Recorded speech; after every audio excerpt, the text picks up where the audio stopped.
Interspersed throughout the vast open landscape of the Wild West, one could find a variety of settlements, towns, and cities. These places were home to a range of establishments, including saloons, brothels, boarding houses, and other establishments where pleasure was for sale. The pursuit of adult pleasures in the Wild West was intertwined with activities such as drinking, brawling, and criminal behavior. This often led to challenging and far from luxurious lifestyles for women employed in the Wild West saloons. In contrast, the proprietors of these establishments, known as madams, could hold a large amount of wealth and influence. These enterprising women took charge of their staff, who catered to the men frequenting the boarding houses, parlors, and saloons they operated.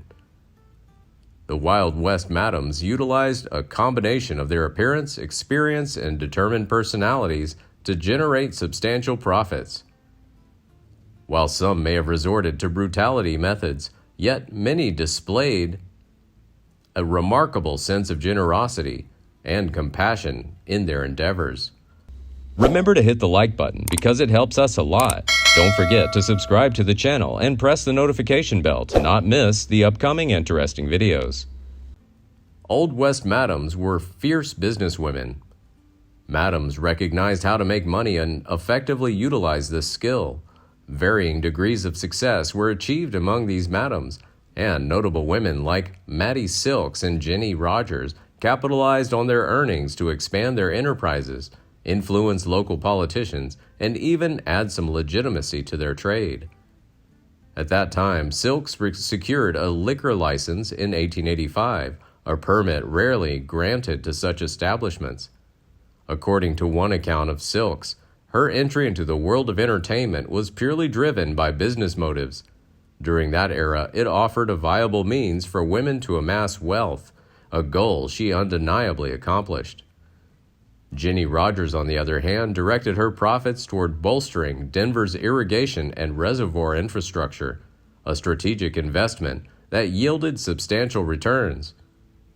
Dolores Jara of Helena, Montana, accumulated ample funds, even extending loans to fellow women. These madams also diversified their portfolios, acquiring real estate, operating shops, and taking part in other business opportunities. Madams were often former saloon girls. Numerous madams had first-hand experience as working girls themselves, often surpassing their employees in age and expertise due to their background in the profession. These madams acquired knowledge from their time as soiled doves.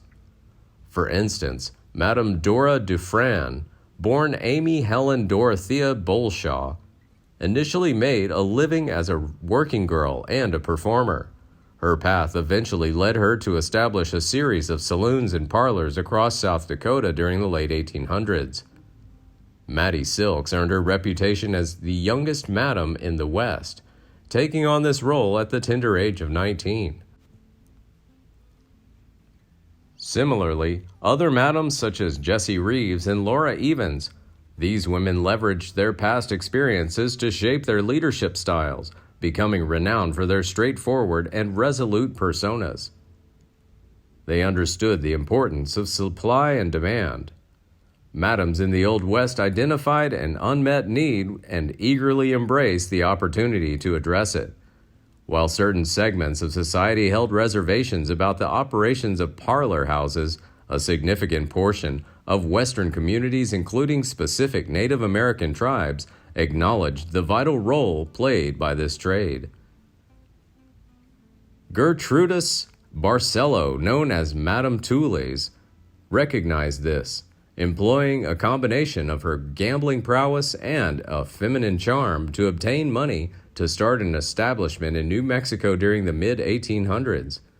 Toules seduced several men to get the capital she needed to open her establishments. Madams took deliberate steps to ensure a sufficient roster of girls available to accommodate the ever-growing influx of men journeying to the western frontier throughout the 19th century.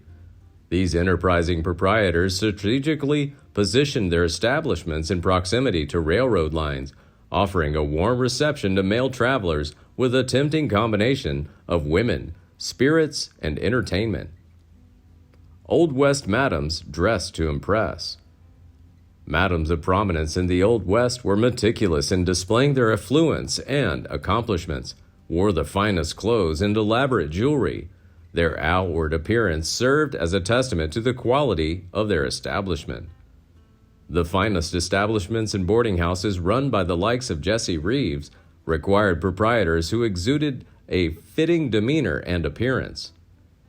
Reeves also made sure her girls' attire projected a high-class image.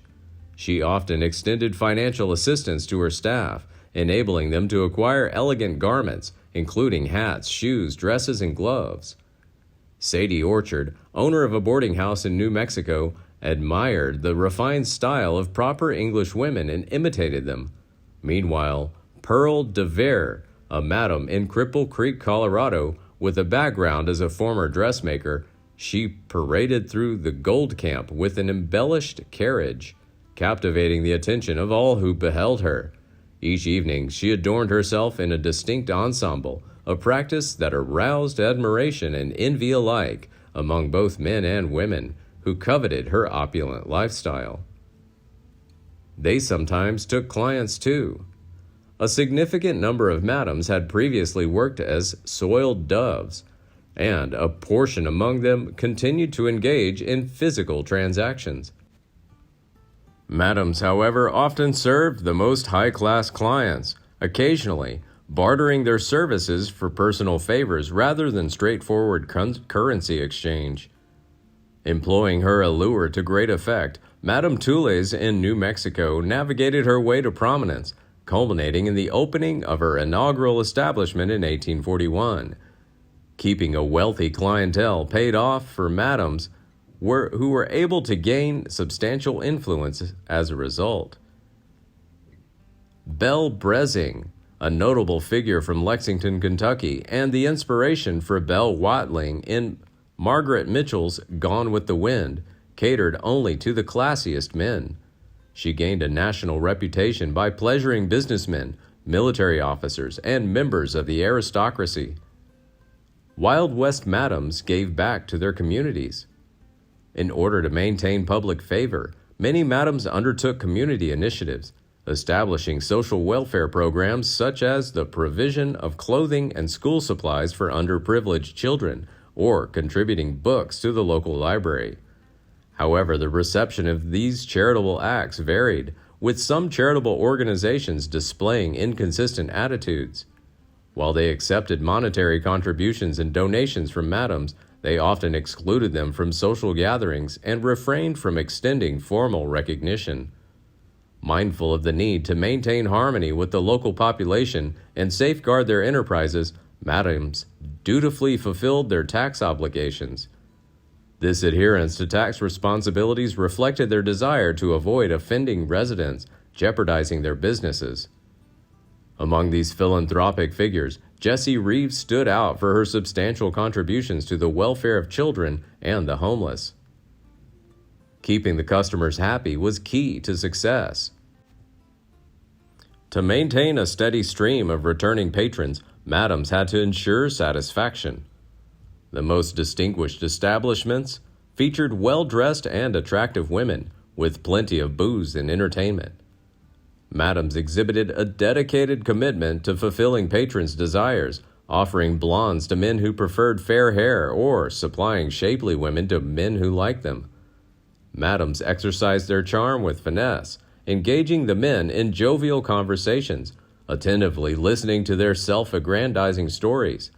This skillful interaction was designed to extend their stay, encourage lavish spending, and pave the way for repeat visits. Furthermore, houses with spacious rooms full of lavish decorations played a pivotal role in enhancing the overall experience. Jenny Rogers, a notable figure in Denver, Colorado, solidified her reputation as the Queen of the Row due to her exquisite decor showcased within her establishments. Madams didn't run from a fight. In Virginia City, Nevada, Cad Thompson, a prominent madam, was known for her combative nature, engaging in conflicts with both clients and employees. Thompson demonstrated her astute business acumen by managing a 24-hour establishment. Notably, a heated altercation erupted between Thompson and one of her employees, Mary Livingston. The argument turned into a brawl, and Thompson beat Livingston up before throwing her out of the boarding house. Responding to Thompson's actions, Livingston took legal action by bringing her case to court. However, the legal proceedings concluded with an acquittal for the madam, leaving her without legal consequences for her aggressive behavior. It was evident that the legal system of the time had its intricacies when dealing with such matters. In the case of Ginny Rogers, upon discovering her lover in the company of another woman, she resorted to drastic measures by shooting him. Miraculously, he survived. Rogers did not face any legal repercussions. In an intriguing twist, the two eventually reconciled their differences and even proceeded to marry, illustrating the complexities of personal relationships within the context of their profession. They had children and families. Mattie Silks entered into matrimony multiple times throughout her life. Eventually, she extended her familial bonds by adopting the daughter of Court Thompson, one of her romantic partners. In the state of Texas, Madam Squirrel-Tooth Alice, known for her appearance, as her given name was Mary Elizabeth Libby Haley Thompson. Despite her marital union with William Texas Billy Thompson, at least 3 of her 9 children were the offspring of other men. Criminals and parlors went hand in hand. Criminals in the Old West frequented seedy and fancy parlors alike. Fanny Porter, a madam hailing from Texas, maintained a cordial relationship with notorious outlaws such as Butch Cassidy and the Sundance Kid, hosting the Wild Bunch when they had their last meetup in 1901. The women employed in such parlors often found themselves entangled in criminal activities, and many spent time in jail. Through their madam's acumen and bribery, these women managed to evade legal repercussions for their primary line of work. Nevertheless, they occasionally faced arrest and incarceration for other transgressions. In 1891, when Ardell Smith, Blanche Morgan, Mattie Fisher, and Molly White, all working girls in Denver, Colorado, were apprehended for poisoning a client with morphine in order to steal from him. Many madams faced personal struggles. Despite their success, madams like Ginny Rogers and Mattie Silks faced personal struggles. Mattie Silks became entangled with Court Thompson, a man who consistently mistreated her and lived off her money until his death in 1900. Tragically, both Silks and Thompson were big drinkers, further exacerbating the challenges they confronted. Madame Sue Fee died of a drug overdose in 1877, a stark reminder of the perilous consequences of substance dependency within their world. In 1897, Pearl de Vere, renowned for her lavish and extravagant festivities, met a similar fate. Following a night of excessive drinking, de Vere retired to her chambers. It was there that she ingested a dose of morphine, a common drug of choice, and never woke up. Wild West madams could lead a double life. The struggle to balance a life of ill repute with the desire for societal acceptance often led by madams to straddle the fence between two worlds. By extending charitable endeavors and adorning themselves in elegant attire, madams occasionally garnered acknowledgement and even kindness from respectable women. Molly Burden, also known as Molly Badam or Molly Badam, thrived as a successful madam in Murray, Idaho. Despite her profession, Molly adeptly fostered positive relations with local residents and even participated in activities within the community, such as attending the local Protestant church. Please like and share if you find the video content interesting and useful. Don't forget to subscribe to the channel and comment below so as not to miss the upcoming interesting videos. Thanks for watching.